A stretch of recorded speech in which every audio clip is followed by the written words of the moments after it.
Jessica's about to join us here because we have an emergency. There was another giant thing that happened in sports last night. This was huge, Dan. Yeah, it was the video is amazing to watch just anytime there's a fight. But on our list of tensions, right, we have a hierarchy of tensions. We begin with what to describe this fight, how to describe this fight during Fever Sun. We've got chicanery is at the very bottom, hijinks, malarkey, skullduggery, shenanigans, tiff, spat, quarrel, tomfoolery, skirmish, fracas, hullabaloo, ballyhoo, dust-up, brouhaha, Armageddon, agree to disagree. You just went to Urban Thesaurus and you came up with words. I mean, this is not... You interrupted me as I went from Armageddon to agree to disagree.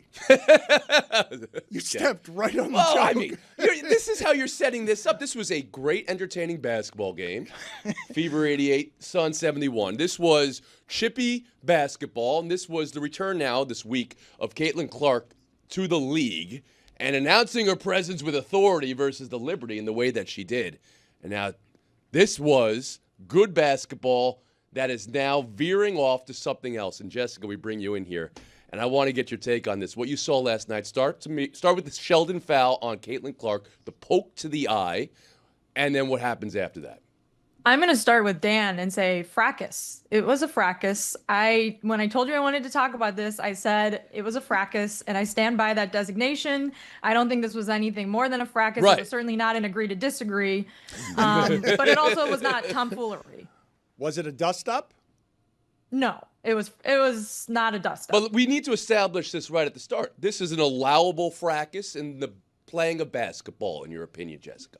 Yeah, I think this is competitive sports, and did Sophie Cunningham take it a little bit too far? Yeah, and I think she was penalized for that. But I think if you're going to criticize any aspect of what happened in the game, it's that the referees sort of let things get out of hand and maybe did not adjudicate some of the earlier fouls properly. There was, J.C. Sheldon and Caitlin Clark have been playing against each other for a long time. They played against each other in, the Big Ten in college. Mm-hmm. And so J.C. Sheldon was guarding Caitlin Clark during the game. And as early as the second quarter, there was obviously some words between the two of them. If you want to, do some lip reading, there were maybe some F-bombs dropped around from Caitlin Clark.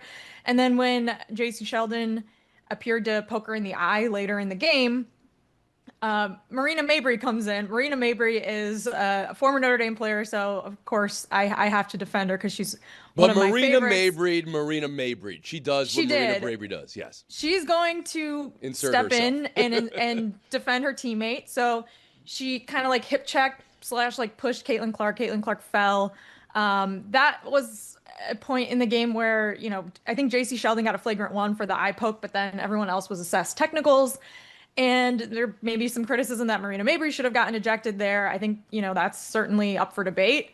And I think it's also worth noting the Sun are not the best team in the WNBA. They're actually the worst, if not maybe the second worst. The Dallas Wings are also pretty bad. But the Fever are a championship contender team. So at the end of the game, when most of the starters were out, the Fever were up by 17 points. And Sophie Cunningham decided to prevent J.C. Sheldon from, scoring on a layup. And that's when the fracas began. I would say everything before the fracas was just sort of basketball-y players, defending their teammates sort of thing. And then the fracas occurred in the fourth quarter, which was, it took, the referees 10 minutes to decide what to do. They ended up ejecting a bunch of players, including Lindsay Allen, which I don't even know what she looked like she was trying to break it up. It was just very silly. And so, yeah, there's been a lot of internet discourse today about Sophie Cunningham. Dan, I think you would probably like to know this, but the people call her MAGA Barbie. That's part of all of this too. So yeah, it was a spicy meatball. I love that our show went from what we were describing as hungover slop to breaking out into Around the Horn, where Tony's hosting and we're bringing in Jessica, and she's using words like adjudicate to give informed analysis. I don't know what happened, but I love it. Well, this is a very interesting story to me and for me. And Jessica, I think the conversation really needs to start with how people view Caitlin Clark and whether people view that the WNBA needs to protect Caitlin Clark, the golden goose of a league, as which she is being called, from rough play in the playing of game and your view of that. Because for me, when I watch this with my eyes, that's a little face guarding. That's a poke in the eye. That's in the play of basketball. Mabry comes in for a hip check. Well, I see that in other NBA games, and it's not front page of USA Today the next day. That happens. And then Cunningham, Sophie Cunningham's on this team because she's going to now be an enforcer for Caitlin Clark, and I think that's a wise move by Indiana. But do you believe the WNBA has to be more serious in protecting one player over other players because of the physicality around how defenders now are with Caitlin Clark?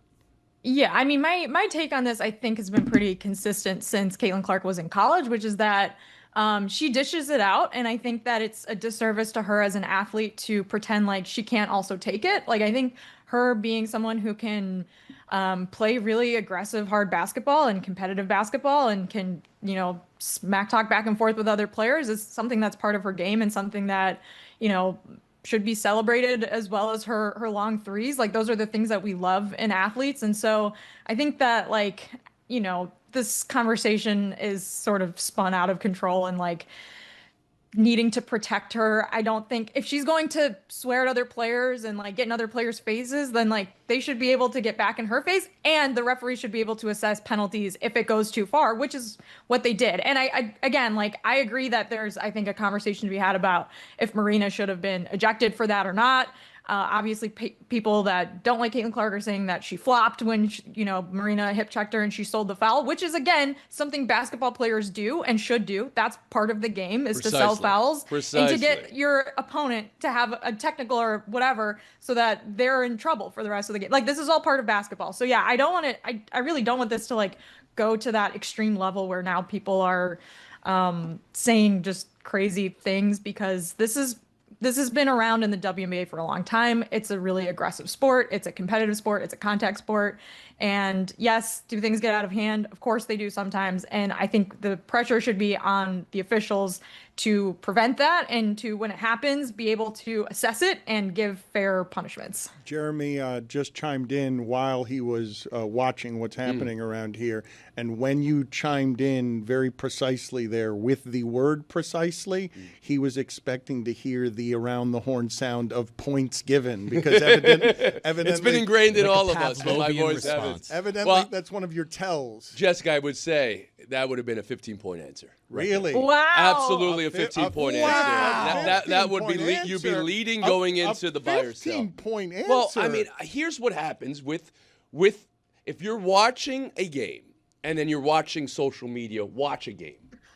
It goes so sideways so quickly. And this should be celebrated for physical basketball, because we wouldn't be leading parades that the NBA needs to protect these certain players from being poked in the eye. Her last time out of the court, Caitlin Clark hit 6 3-pointers from over 26 feet. How do you stop that? Well, you got to put a hand in the face. High poking happens in basketball. Now, the hip check that comes afterward, it happens in basketball too. It's not a basketball play. It gets assessed a T or an ejection, and we move on from that. The Indiana Fever built this team. They're a wagon this year. They haven't played a full game of basketball really this whole season. They haven't got the full DeWanna Bonner yet. They haven't gotten the full Caitlin Clark, as we know. She missed 3 weeks. But they're going to be a contender this season. But what they were smart, they built a team now with some enforcers. Sophie Cunningham is happy to mix it up.